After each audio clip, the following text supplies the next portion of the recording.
हर हर महादेव। दोस्तों, आप सभी का स्वागत है मेरे YouTube चैनल पर।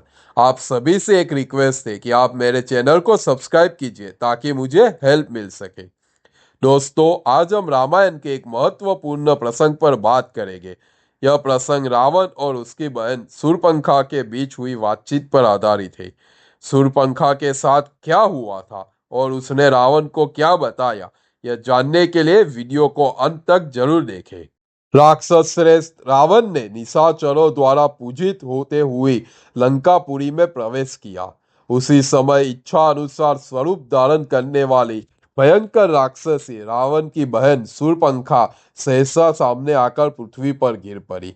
तब रावण ने उसे सहारा देकर उठाया तथा सांत्वना देते हुए कहा, हे बद्रे, इस समय तुम मुझे शीघ्रता पूर्वक क्या कहना चाहती हो?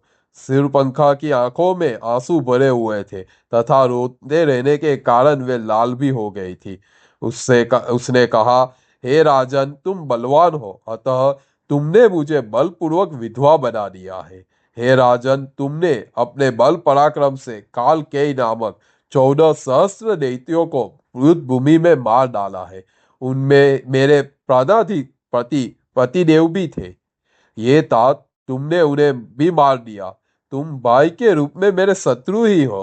हे राजन, तुमने भाई होकर भी अपने हाथों मेरे पति का वध कर दिया। तुम्हारे इस कृत्य के कारण अब मुझे वैधव्य का शब्द का उपयोग करना पड़ेगा।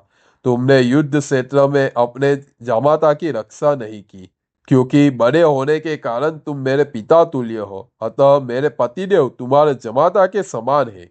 तुमने स्वयं ही युद्ध में उनका वध किया है और अब भी तुम्हें लज्जा नहीं आ रही है?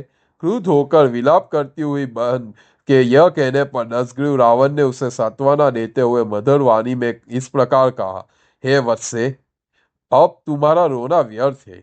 तुम्हें किसी प्रकार का भय नहीं होना चाहिए। मैं दान, मान और अनुग्रह द्वारा तुम्हें प्रयत्न पूर्वक संतुष्ट रखूंगा। युद्ध में प्रमत्त होने के कारण मैं विक्षिप्त जैसा हो गया था और विजय प्राप्ति की धुन में लगातार बाण चला रहा था। युद्ध के समय मुझे अपने पराये का ज्ञान नहीं रहता। मैं युद्ध उन्मत्त होकर प्रहार करता रहा था, अतः अपने जमाता को नहीं पहचान सका। हे बहन, इस कारण युद्ध में तेरे पति मेरे द्वारा मारे गए। अब जो कर्तव्य करना आवश्यक है उसके अनुसार मैं तुम्हारा हित साधन करूंगा। तुम ऐश्वर्यशाली भाई खर के पास जाकर रहो। तुम्हारा भाई खर 14 सहस्त्र राक्षसों का अधिपति होगा। यह महाबली उन सबको इधर उधर भेजने तथा अन्न पान वस्त्र आदि देने में सक्षम होगा। यह तुम्हारा मौसेरा भाई राक्षस श्रेष्ठ खर सब कुछ करने में समर्थ है। वहां के सभी राक्षस तुम्हारे आदेश का पालन करेंगे। यह वीर दंडकारण्य की रक्षा करेगा और इसके साथ शीघ्र चली जाओ। महाबली दूषण इसका सेना अध्यक्ष होगा। यह बलवान खर तुम्हारी आज्ञा का पालन करता रहेगा। यह इच्छा अनुसार रूप धारण करने वाले राक्षसों का अधिपति होगा। यह कहकर दसग्रीव ने 14 सहस्त्र महाबली राक्षसों की सेना को खर के साथ जाने की आज्ञा दी।